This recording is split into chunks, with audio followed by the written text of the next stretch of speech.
Nanti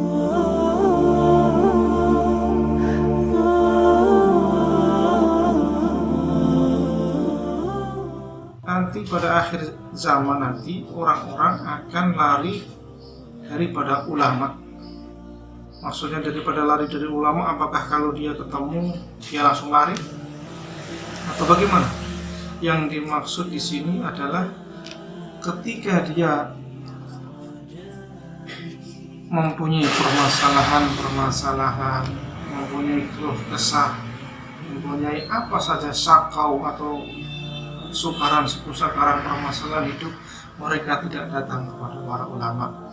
Mereka tidak meminta nasihat kepada para ulama, melainkan mereka sudah menjauh. Ada yang datang pada pohon-pohon yang besar, ada yang datang dengan membawa keluarganya, meminta ke pesisir laut atau mengorbankan sesembahan yang bukan pada haknya. Jadi ucapan para ulama atau fatwa para ulama sudah tidak mereka hiraukan lagi. Mereka nggak mau mendengarkan. Yang lebih tragisnya lagi, mereka menganggap para ulama itu hanya seperti temannya sendiri. Na'udzubillah, semua na'udzubillah.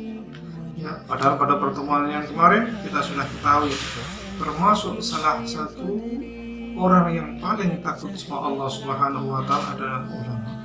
Innama yakhshallahu min ibadihi al-ulama. Sesungguhnya orang yang takut kepada Allah Subhanahu wa taala daripada hamba adalah ulama. Mereka orang-orang yang mempunyai ilmu, kemudian mereka mengamalkan daripada ilmunya tersebut. Kalau kita tidak meminta petunjuk pada para ulama, kita mau minta petunjuk pada siapa? Ya, kita salah. Ya, kita salah. Tidak mengarahkan anak-anak kita, tidak mengarahkan orang-orang terdekat kita kepada ulama. Wal fuqaha, dan orang paling para ahli fikih. Tentunya di sini adalah orang yang mengetahui hukum-hukumnya. Ya, hukum ini halal, ini haram, ini makruh, ini mubah, ini subahat. Mereka adalah orang-orang ahli fikih. Ya.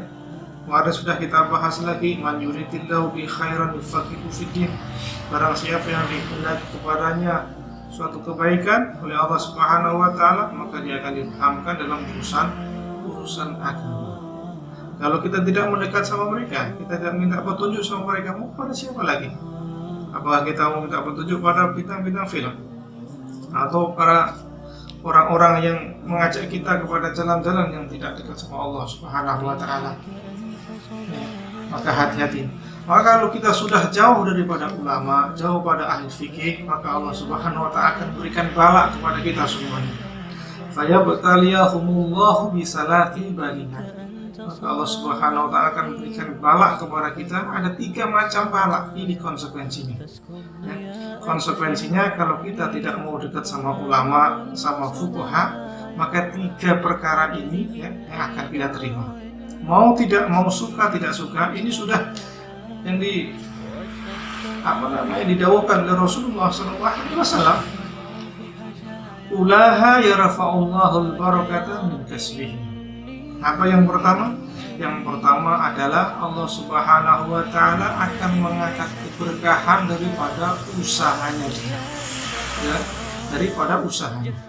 Usaha apa saja. Boleh jadi usahanya secara finansial dia maju, masya Allah, untungnya bermilion, bahkan tak terhingga ya. Tapi apa yang dinamakan barokah adalah ziyadatul khair fil khair. Ya, bertambahnya suatu kebaikan itu menjadi lebih baik lagi. Kalau enggak ada keberkahan daripada harta yang kita miliki, ya, keberkahan daripada usaha yang kita miliki, enggak akan menemukan ketenangan. Ya. Dan begitu juga harta yang tidak barokah, semakin dia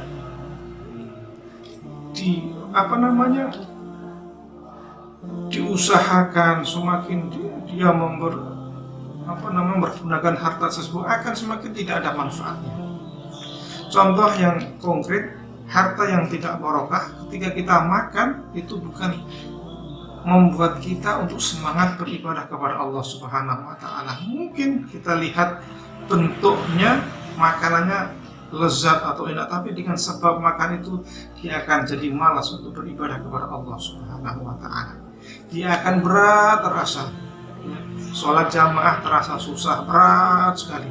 Sholat malam terasa susah sekali. Padahal kemuliaan seorang muslim, kemuliaan seorang mukmin adalah terletak pada sholat malamnya.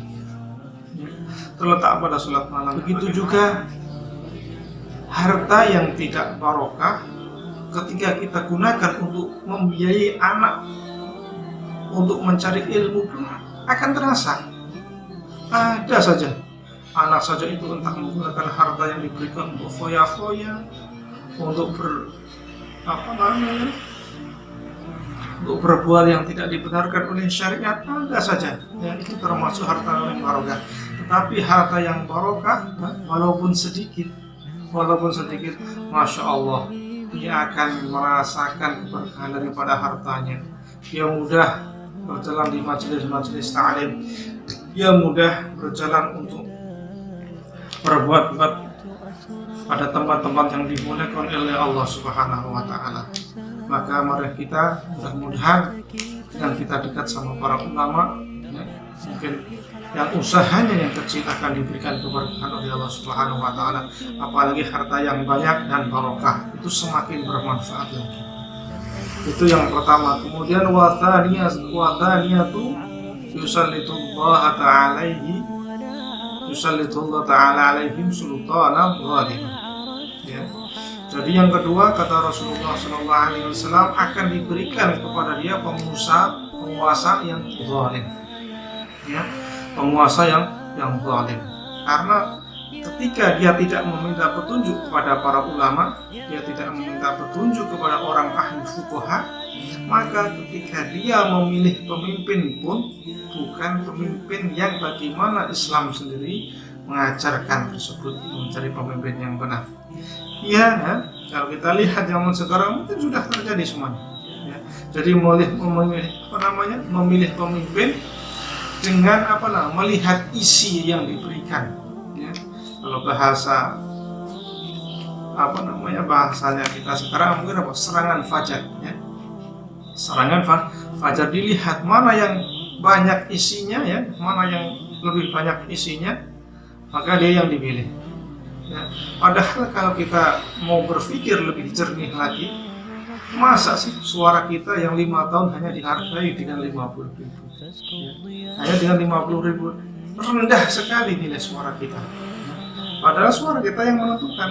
Itulah, ya, karena kita tidak mau mendengar apa kata para ulama, kita mendengar kata nafsu kita. Ya. Mana yang lebih besar, itu yang dipilih. Termasuk karena nggak ada, akhirnya apa? Penguasa yang ketika dipilih dengan menggunakan cara-cara yang kurang pantas, ya, akhirnya apa? Ketika dia menjadi pemimpin, ketika dia menjadi penguasa, dia kurang begitu memperhatikan atau kurang begitu mengayomi bagaimana rakyatnya. Tetapi yang dia pikirkan bagaimana ini nanti bisa cepat segera kembali. Ya. Bagaimana yang dia keluarkan nanti akan segera kembali diterima. Kemudian yang ketiga, ya, wasalisatu yakhrujuna minad dunya bighairi iman. Dan ini yang sangat mengkhawatirkan kita. Maka dia akan keluar daripada dunia ini dengan tanpa membawa iman. Alhamdulillah. Kalau orang sudah keluar daripada dunia atau dia meninggal tanpa membawa iman, apa yang mau kita harapkan? Apa mau yang kita banggakan untuk menghadap Allah Subhanahu wa Ta'ala? Pada Rasulullah SAW begitu sayangnya kepada umatnya, begitu cintanya pada umatnya semuanya. Ketika sudah suruh masuk surga pun Rasulullah SAW masih ingat kepada umatnya. Dilihat masih ada, ya Allah, umatku yang di sini. Apa yang penting di dalam hatinya masih ada. Sekecil daripada iman itu akan memberikan manfaat kepada kita semua. Dan Rasulullah SAW akan memberikan syafaat. Dan yang kalau kecil itu saja tidak ada, alhamdulillah. Tidak kita bisa bayangkan bagaimana kita nanti di akhirat kelak. Kita hidup di dunia, ya, kita hidup di dunia ini sudah susah, ya, sudah susah, ke akhirat tambah susah lagi. Mungkin kalau susahnya di dunia paling berapa lama sih? Ya, paling berapa lama kita hidup susah di dunia? Paling mentok ya, paling mentok mungkin 70 tahun. Itu pun sudah dapat diskon 7 tahun. Kalau secara kita mengikuti para Rasulullah 63. Susah berapa? Sesusah-susahnya di dunia, ya, kita masih dapat jatah apa namanya? Jatah sembako ya, jatah sembako dari pemerintah. Tapi kalau kita sudah susah di akhirat nanti, nggak ada istilah sembako, ya, nggak ada. Semua sudah dipertanggungjawabkan, sudah selesai, sudah finish. Ya. Jadi jangan sampai kita menggadaikan iman kita kepada Allah Subhanahu Wa Taala dengan perkara yang kecil, Maka salah satunya cara dengan kita mendekatkan kepada para ulama, dengan kita mendekatkan diri kepada para fuqaha, karena mereka adalah hakikatnya adalah pada pewarisnya Rasulullah SAW. Al ulama warasatul anbiya. Ulama itu adalah pewarisnya para nabi. Zaman sekarang sudah nggak ada nabi, adanya para ulama. Kalau kita tidak percaya sama ulama, sudah itu tadi konsekuensinya kita ada tiga bala yang diberikan kepada kita. ولا عرفت ضحايا ولا لغيرك دوايا رب يوم النداء